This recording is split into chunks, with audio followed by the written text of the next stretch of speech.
I'm going to read a short story from the collection by Janet Frame called The Lagoon.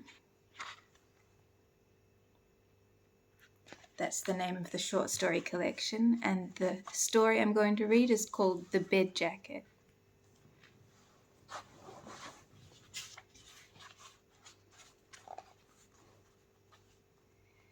It was almost Christmas time, and everybody in the mental hospital was wanting to go home. Some had homes and some didn't have homes, but that made not much difference. They all wanted to go to a place that could be called home, where there were no locked doors and day rooms and parks and yards and circumspect little walks in the gardens on a Sunday afternoon to smell the flowers and see the magnolia and the fountain and perhaps go as far as the gates, beyond which lay the world. When I get home, the patients said to each other, when I get to my own home. And sometimes when they went shopping down to the store on a Friday afternoon, past the school where the kids gardening in the school garden stopped to stare at the loonies, till the master jerked them back to their task with, "They're people like you and me, remember?" When they weren't at all. They weren't people like anybody in the outside world. They were shut away from streets and houses and fun and theatres and beaches. Well, when they got to the store, they would buy a Christmas card. For the superintendent, they said. Then perhaps he will let me go home, because I want to go home. There's nothing wrong with me, really. They looked so sad walking down to the store and buying their Christmas cards for the superintendent. They had such queer clothes on, and their shoes were slipper-slopper, and their stockings were twisted at the ankle. The nurse said, "Keep together, walk slowly, and remember to buy only sensible things." So they walked together in a herd, and they clutched their 5 shillings in their hands, and they looked with bright, hungry eyes at the road and the sky and the grass, and the people walking down the road, and the people with homes and lives of their own. And then, after going round and round in the little exciting whirlpool that was Friday and shopping day, they would return to the dead still water of hospital life, the day room and the park and the laundry where their faces got hot and red and their eyes streamed in the heat, and the nurse's home where they scrubbed and polished and tried to smile when the doctor came in with the matron every morning. Their smiles said, "I'm well, aren't I? I can go home for Christmas." And the doctor would smile back at them and whisper something to the matron, and then walk away to meet the next patient and the next forced smile. And so every day hopes rose and fell about going home. But some had no hope of home at all, for they had no real home. Of these was Nan. Everybody knew about Nan. She had been in charge of the child welfare for years. She had been in a mental hospital up north, but she had escaped from that one, so they took her to this one. It was safer. It was built after the style of a Norman castle. It had everything but a moat and a drawbridge. But now, when Christmas was coming, Nan was wishing she had stayed up north, for Christmas was better there. You had silk stockings and cigarettes, and the superintendent himself gave you a present. Besides, you had a day off every week, but here you worked 7 days a week. Anyway, it was nicer up north. You were allowed to go for walks and you didn't have to work so hard. You see, Nan had spent Christmas in both places, so she knew. She had tried to escape too from this hospital, the rat house they called it, but they had got her and put her in the yard for punishment, and it isn't pleasant in the yard. You are liable to get a knock on the head or else go madder yourself. Nan didn't mind, however. It was interesting, she said, but I would like to be up north for Christmas. But in a way I wouldn't. Do you know why? She didn't tell anybody, but some guessed. It was because of Nurse Harper, a charge nurse, small and fair and very kind and very gentle. After work was over at 6 o'clock every night, Nan, who had parole, would go over to Nurse Harper's room and they would talk about the things girls like to talk about. And Nan would tell Nurse Harper about what she would do when she was allowed out in the world. She was going to be a cook, Not a third cook or a second one, but a first cook in a large hotel. And sometimes they went for walks together round the grounds or up near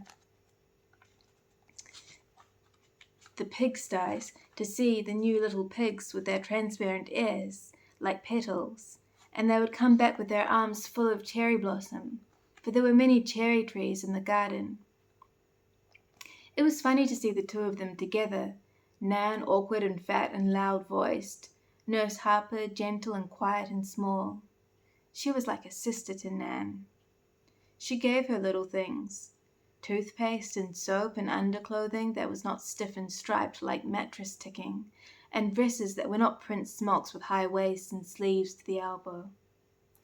Nan wore her new clothes proudly, and she pressed them at night with the old flat iron out of Faw's ward, and she used the lipstick that Nurse Harper had given her, and the hair ribbons and the soap.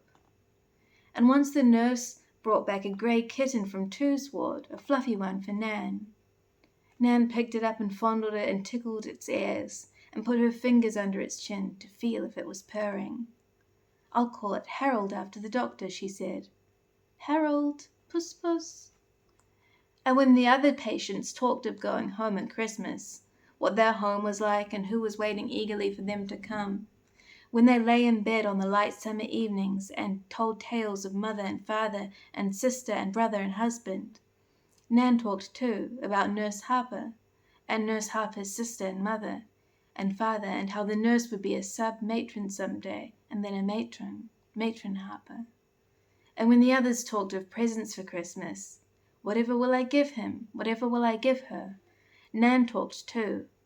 I wonder what Nurse Harper would like most in all the world.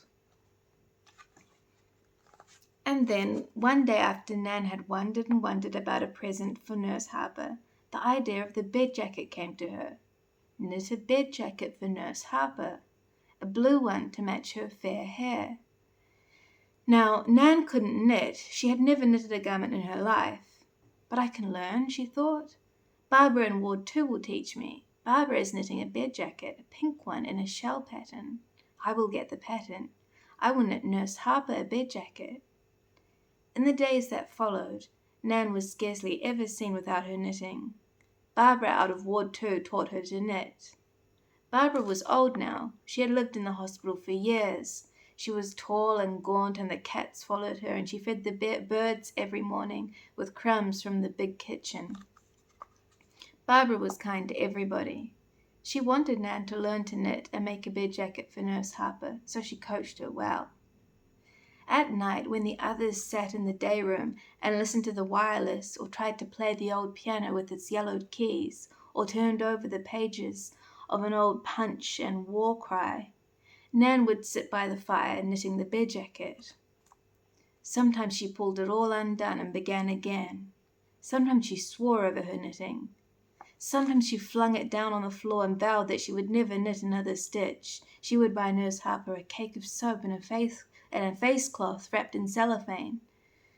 How could Nurse Harper expect you to knit a blue bed jacket with the shell pattern when you had never knitted anything in your life, had never had the chance, stuck in rat houses, cooped up under lock and key, with pictures only every Thursday night, and then the machine was broken, and they switched the light on all the time because they couldn't trust you to sit in the dark, and sending a brass band out every 2 months to play hymns on the lawn and stare at you because you were a loony, and having a man from the city come every week to give you a paper lolly and ask kindly after your health. How could you be expected to knit a blue bed jacket in a shell pattern? But in spite of all, en tout dépit, Nan continued her labor, and a week before Christmas, blue and soft and beautiful, the bed jacket was finished. It was a thing to be excited about. Nan wrapped it in tissue paper, and the whole ward was allowed to unwrap the paper and fondle the jacket and say, "How lovely, Nan, it's lovely." "I've never knitted before," she said, "and now I've made it I don't want to give it away because it's mine. I made it. It belongs to me. Nothing's ever belonged to me before. I made it. It belongs to me." That night Nan was sick. They took her out of the ward and down to a single room where she wouldn't disturb the other patients. She was crying and laughing too, and she had the bed jacket clutched under her arm. For 4 days she was by herself. She wouldn't eat anything and she wouldn't speak to anybody. She held the bed jacket under her arm and she stroked it and fondled it as if it were a live thing. And when, after 4 days, she came back to the ward, she was wearing the bed jacket and looking pale and sad. When they all sat down to the table for tea, while they were talking, waiting for the matron to come through and the knives to be counted and the order to rise to be given, Nan sat without speaking, staring straight ahead of her. And the next afternoon, which was shopping afternoon, Nan, who was not allowed to go shopping, sent one of the patients to buy something for her, a box of soap and a face cloth wrapped in cellophane, a Christmas present for Nurse Harper.